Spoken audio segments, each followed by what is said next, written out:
Picture a Tuesday morning in December, Midtown Manhattan at 6:44 a.m. The streets are still half empty, the way they get before the city fully remembers itself. A man in a gray hoodie, black mask covering his face, walks with deliberate calm toward the entrance of the New York Hilton Midtown. He is not rushing. He has been in this neighborhood before, the previous evening, in fact, standing outside the same hotel, watching, timing, confirming. He knows exactly who will be walking out of those doors and exactly when. Brian Thompson, 50 years old, CEO of UnitedHealthcare, the largest private health insurer in the United States, steps out of the hotel entrance heading toward an investor conference.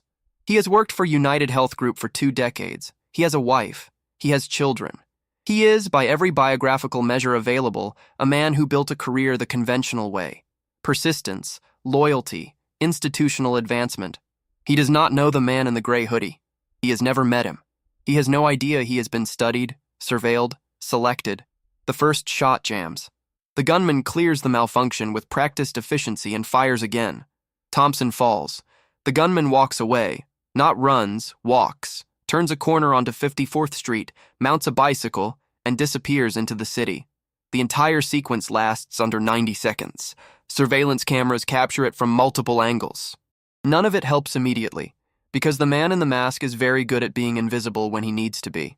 What happens next? Over the following 5 days, 5 months, and now well over a year of legal proceedings, is one of the most psychologically complex, culturally revealing, and legally unprecedented cases in recent American history.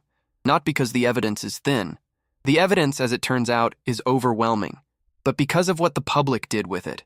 Because of who Luigi Mangione is, and who people decided he was, and what that gap between the two says about a country that has been fighting with itself about healthcare, class, and institutional failure for a very long time. This is the full story. Brian Robert Thompson grew up in Iowa, graduated from the University of Iowa, and spent his career ascending through the corporate structure of one of America's largest companies with the kind of quiet consistency that rarely makes headlines.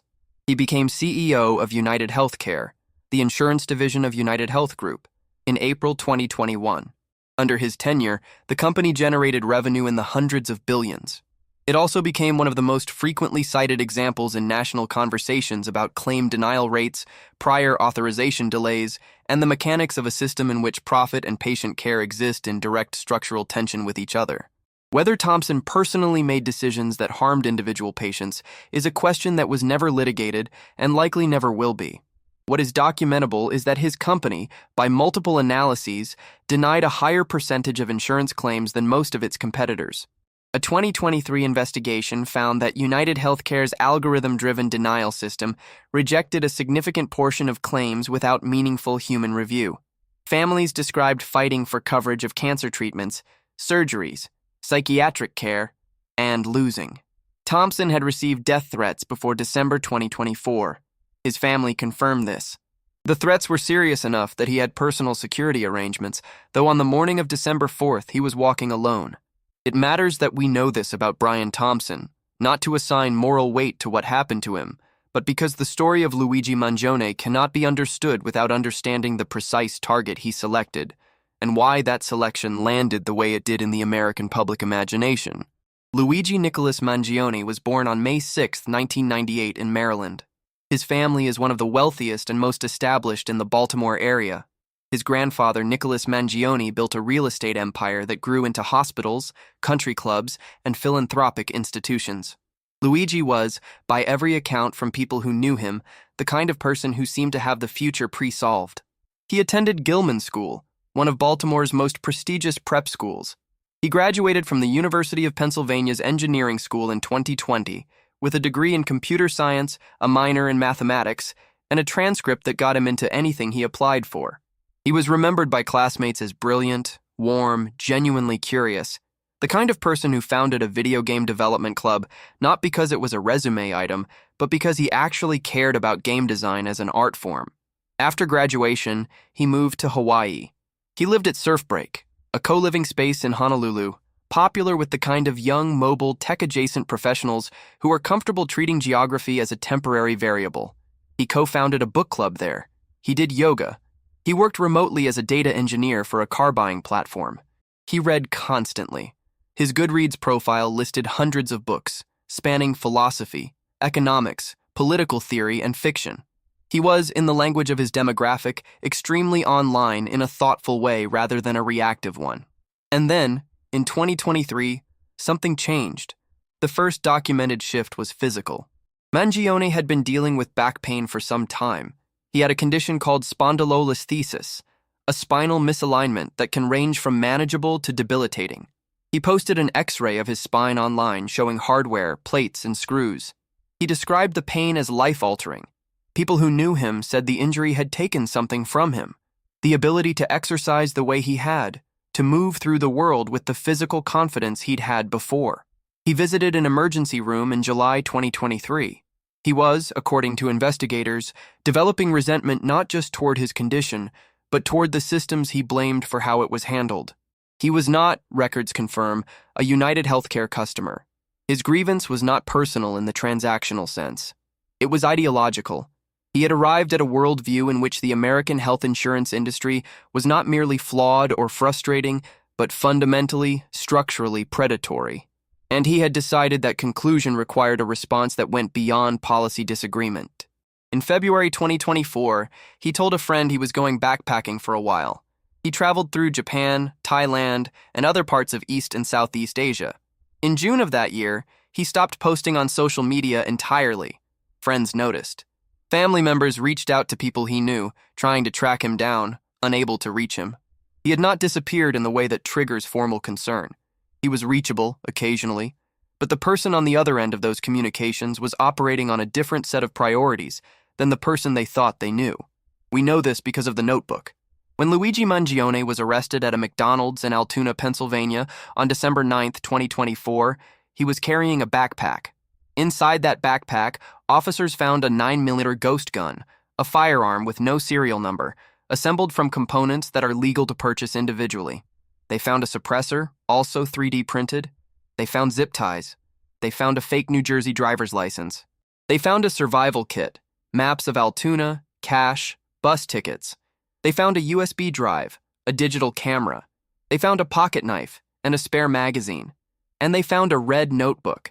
The notebook is the most important piece of evidence in this case, because it is the closest thing that exists to Luigi Mangione explaining himself in his own words. Prosecutors from the Manhattan District Attorney's Office have made portions of the notebook public through court filings. What those pages describe is not a man in the grip of sudden rage. It is a man who spent months building a case, first to himself, then presumably to history, for why what he intended to do was justified. The entries are analytical, detailed, and in places startlingly lucid about the potential consequences. An entry from August 15, 2024, roughly 4 months before the shooting, reads in the prosecution's account, "I finally feel confident about what I will do. The details are coming together, and I don't feel any doubt about whether it's right or justified. I'm glad in a way that I've procrastinated because it allowed me to learn more about UHC." He continued, "The target is insurance. It checks every box." Another entry from October 2024 is more operational, referencing a timeline, a countdown, logistics. By this point, he had been planning for months. He had researched UnitedHealthcare extensively. He had identified Brian Thompson, not by personal grievance but by position.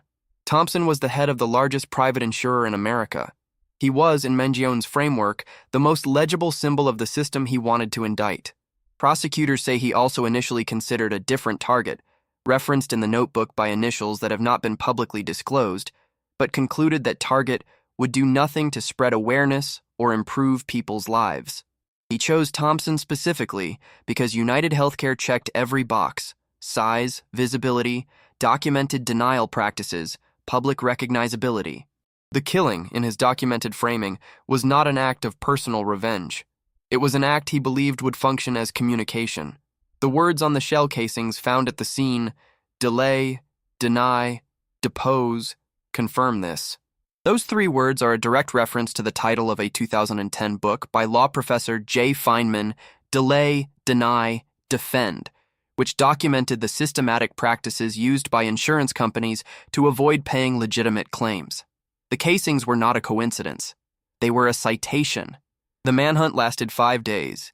It was one of the most publicly followed investigations in recent memory, partly because the surveillance footage was unusually clear.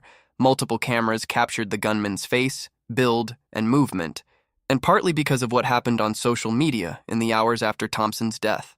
The reaction online was unlike anything investigators or journalists had seen attached to a targeted attack on an American executive. There was grief, yes. Thompson's colleagues and family expressed devastation in conventional terms. But alongside it, almost immediately and in extraordinary volume, was something else. Mockery of the victim, celebration of the perpetrator, memes, jokes about claim denial forms, posts from people who described having personally experienced insurance denials for cancer treatments, for their children's hospitalizations, for psychiatric care, and who made clear, with varying degrees of explicitness, that they did not feel the appropriate emotional response to this particular death. This was not a fringe phenomenon. Within 48 hours, Luigi Mangione, still unidentified, had become a symbol. When his name and face emerged, the phenomenon intensified. He was young, he was educated, he was conventionally attractive in a way that the internet treats as a kind of currency. Fan accounts appeared. Fundraisers were launched on crowdfunding platforms. GoFundMe removed them under its terms of service prohibiting fundraising for violent crime defense, but a GiveSendGo fundraiser remained live and had raised over $1.4 million by January 2026. His defense team confirmed he was aware of the support and appreciated it. A website was built by his lawyers specifically to manage the volume of public inquiry because the number of people trying to follow the case was, in their words, extraordinary. Polls attempted to quantify the phenomenon. A survey of over 6,000 American adults in December 2024 found that 27% reported sympathy for Mangione. Among respondents under 30, the number was substantially higher. A poll of over 1,000 college students found that 45% said they sympathized more with the suspect than with the victim. Only 17% said they sympathized more with Thompson. The remaining 37% said neither. These are not numbers that suggest a fringe position. These are numbers that suggest a rupture, a meaningful portion of the population that processed a targeted killing and came out somewhere other than unambiguous condemnation. The question worth sitting with is not whether that reaction is politically comfortable or legally coherent. It is what it tells us about the degree to which certain institutions have lost their claim on the moral default setting of the people they affect. Mangione was identified through a combination of investigative work and public tip. The ghost gun he used left no ballistic registry. The mask obscured his face effectively in the immediate footage. But the investigation was never purely dependent on visual identification. Investigators traced his movements through transit records, hostel check-ins, and eventually a tip from an employee at the McDonald's in Altoona who recognized him from news coverage. He had been sitting there for some time. He ordered food. He was, by all accounts, calm. The arresting officers approached with deceptive casualness, telling him at first that someone had said he looked suspicious and asking for his ID. He provided a fake New Jersey driver's license. The officers recognized the name as one associated with the suspect, the same alias he had used at a hostel in New York in the days before the shooting, but played it cool, chatting with him about his steak sandwich while waiting for confirmation from dispatch. Body camera footage played at his suppression hearing a year later showed the interaction. For roughly 20 minutes, the officers talked to him as if this were a routine check. Then, about 15 minutes in, they told him they were investigating a crime, and he would be arrested if the name he gave turned out to be false. He eventually confirmed it was false. What happened next became a central argument in his defense.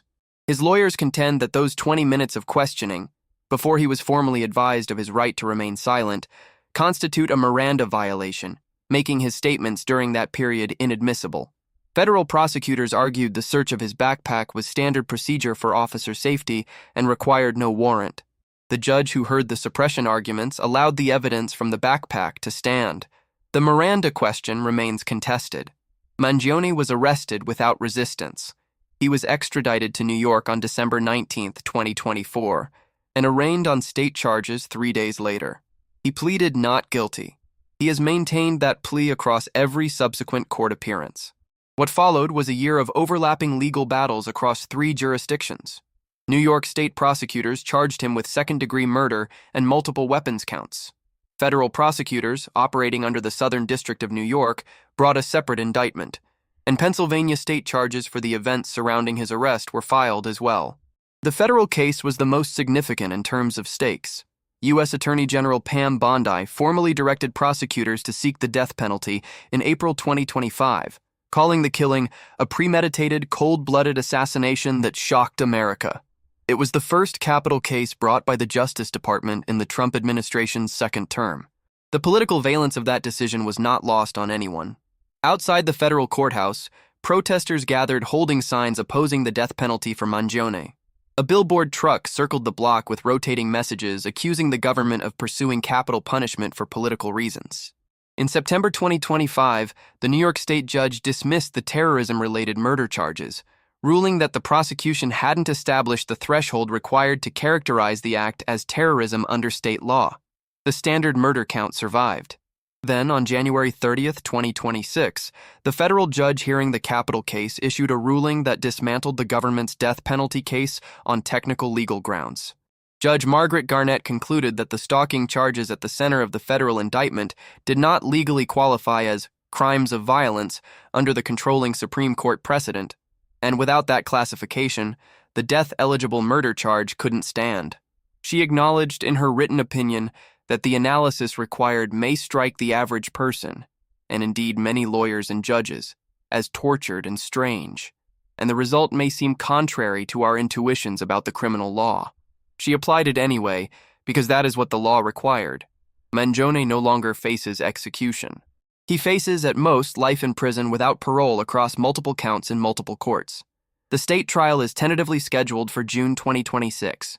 The federal trial, with jury selection, is set for September 8, 2026.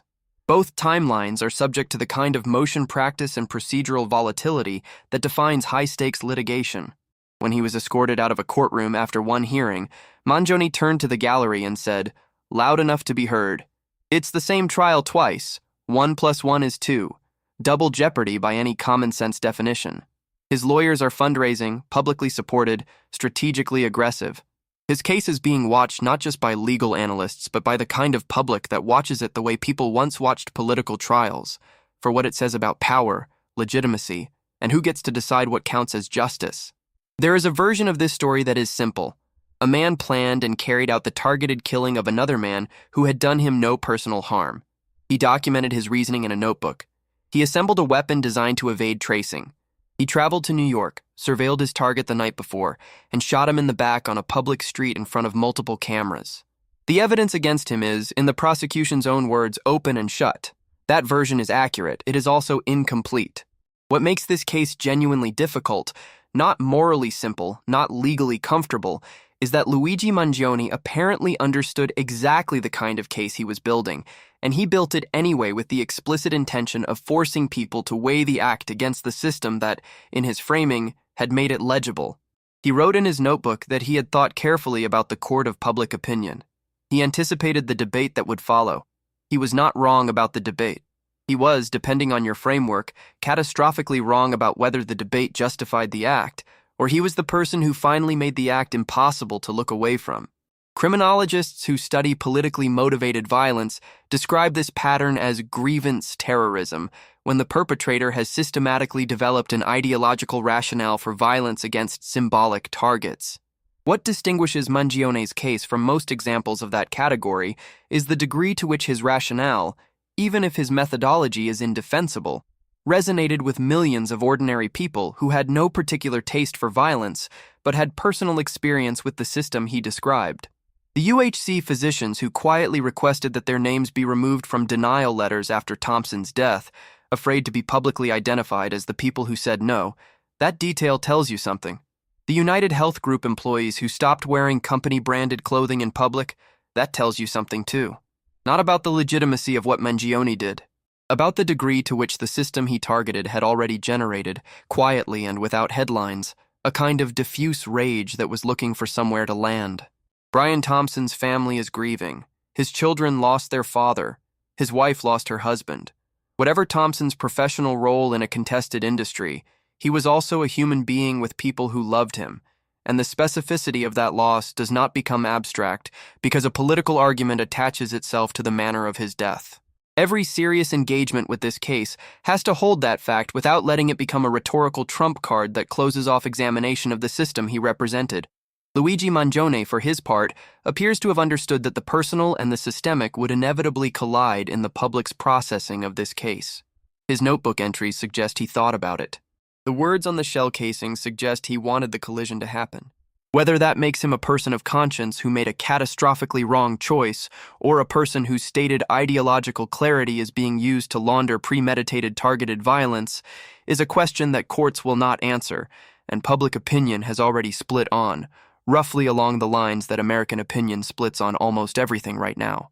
What we do know is that by January 2026, a man arrested by a judge's order to prevent him from being contacted by his victims' families had a defense fund of $1.4 million that the Attorney General of the United States personally directed the pursuit of his execution. That a federal judge declined to allow it on grounds she herself admitted seemed strange. That outside federal courthouses, people held signs that said things like, "Healthcare is the real terrorism." That UnitedHealthcare's stock dropped in the days after Thompson's death.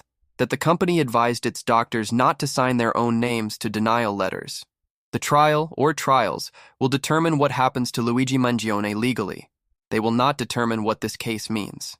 That determination is already underway, in the way that cases like this always settle into the cultural record, not as verdicts, but as Rorschach tests, revealing more about what people believe about power and accountability and legitimate grievance than about the specific acts at issue. Let's go back to December 9th for a moment. Altoona, Pennsylvania. A McDonald's on Plank Road. A man in his mid-20s eating breakfast, reading something, dressed in clothes that are slightly inconsistent. Neat on top, rougher at the bottom, a detail that helped one of the employees recognize him. He has been in Altoona for several days. He traveled there by bus after leaving New York. He has been sleeping somewhere, eating, waiting. For what exactly is not entirely clear. Some investigators believe he had a route in mind, a general direction of travel, a plan to keep moving. Others think the 5 days between the shooting and the arrest reflect someone who had planned the act with more care than the aftermath. His survival kit, his maps, his cash and bus tickets, these suggest preparation, but preparation for a person moving through the world without being caught, not for a person who knew exactly where they were going. When the officers approached his table, he looked up. He gave them the fake name. He answered their questions with the kind of composure that body camera footage later confirmed. Steady, not panicked, slightly wary. He knew, probably within the first few seconds, that this was not a routine stop. He kept talking. He asked why they were suspicious. He mentioned that people had been stopping him because of how he looked, suggesting the media coverage had made him recognizable. He said this casually, which is either evidence of remarkable psychological composure or of someone who had accepted that the end of this particular road was coming. When officers finally told him he was under arrest, he did not resist. He was handcuffed and transported. His backpack was searched. Everything was there. The gun, the notebook, the fake ID, the survival kit. He had not thrown any of it away. This detail has been analyzed from multiple directions. Some investigators see it as evidence of arrogance, of someone who didn't believe they'd be caught. Others see it as the opposite, as the behavior of someone who, on some level, was ready to be caught, who had completed what he set out to do and was not particularly invested in what came next. The notebook, especially, is hard to interpret as the possession of someone who expected to stay hidden. You do not carry documentation of your own reasoning in a backpack you've been dragging through a 5-day manhunt if you are primarily concerned with not being connected to the act. You carry it if the documentation matters to you more than the concealment, if the record is part of the point. As of March 2026, Luigi Mangione is being held at the Metropolitan Detention Center in Brooklyn. His state trial is scheduled to begin in June. His federal trial is scheduled for September. He has said, in open court, that being tried twice for the same act is double jeopardy by any common-sense definition. His lawyers are preparing for both. The legal battles over evidence admissibility, over the Miranda timeline, over the precise statutory definitions that determine whether his acts meet various thresholds, these will continue for months, possibly longer. The question of motive, which seemed initially like it might be the most contested element of the case, has been largely answered by the notebook. This was ideological. This was premeditated. This was not, in the clinical sense, the product of mental illness or a sudden break. Psychological evaluations have not produced any indication of a diagnosable condition that would function as a legal defense. The prosecution's theory is straightforward. He chose a target, he planned an act, he carried it out.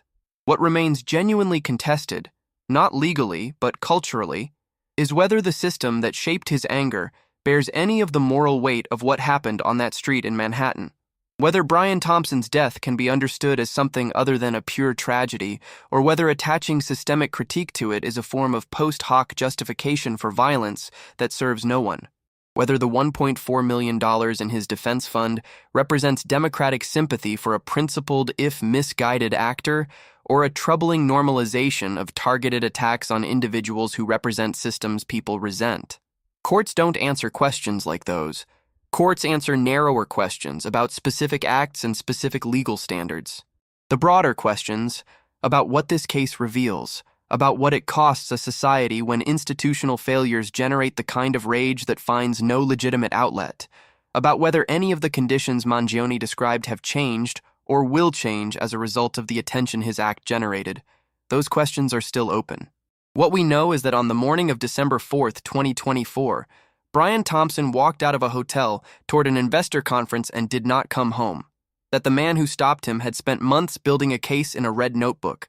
That when that man was arrested 5 days later, millions of people responded to the news of his capture with something other than relief. And that the country has been arguing about what that means ever since. This is Luigi Mangione. This is where the case stands. The trials haven't started. The notebook is in evidence. The ghost gun has been matched to the shooting. And in Brooklyn, a 27-year-old man who had every conventional advantage this country can offer waits to find out how many courtrooms he'll have to stand in before this is over. Whatever you think about the act, whatever you think about the system, whatever you think about the 45% of college students who said they sympathized more with the suspect than with the victim, this case is not over. The evidence is overwhelming. The meaning is contested. And the question that no verdict will fully answer is already being asked in every conversation where someone mentions a denied insurance claim, a hospital bill they couldn't pay, a treatment they were told wasn't covered. What does it take before a country stops looking away?